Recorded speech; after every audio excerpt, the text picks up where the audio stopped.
Good morning. This is day 5. Today's not early, not late, right on time. Just sitting here, waiting. Not sure all it is that I'm waiting for. I just know that I'm waiting. For what? To get out of here? An end of a season? An invitation to come home? It could be any one of these things or something entirely different. Whether we like it or not, we are all waiting for something.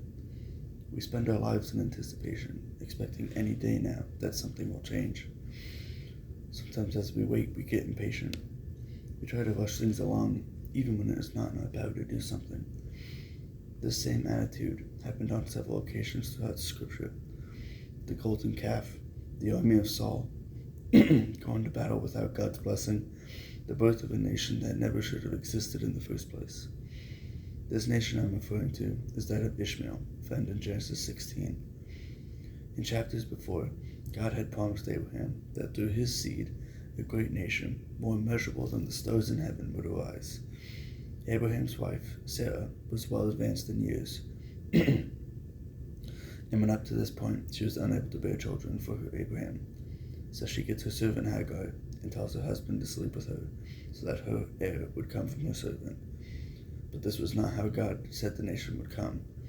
He point blank said that through Abraham and Sarah, not Haggai, his nation would come. But in the eyes of Sarah, God was taking too long. So as a result, Hagar gives birth to Ishmael. Immediately after, Sarah feels judged by Hagar. Now the Bible doesn't give us Hagar's side of the story here, but through Sarah's perception, she feels that now that Hagar has a kid, she is looking down on her. She tells Abraham to put her out and send her away, her and the baby.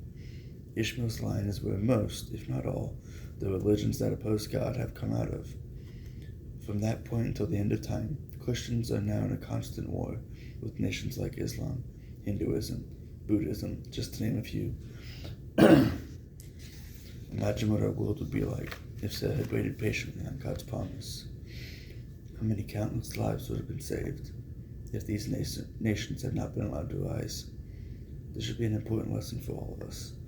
When God said He's going to do something, He will. We may never know how or even when, but if we do not try and do things on our own, God's plan will always be the best thing for us. Abraham and Sarah had to wait well over a decade before Isaac was born to them. Actually, more like 25 years.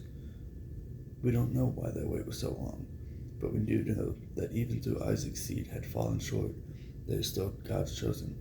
His plan, His people. Not our plan, our people. The world is in turmoil, all because we could just not wait another second.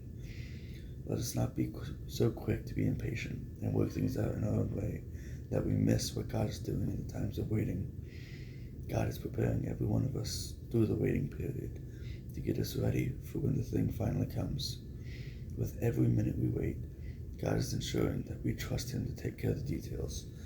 Even when earthly time is seemingly running out and deadlines are closing in, God's timing is never late.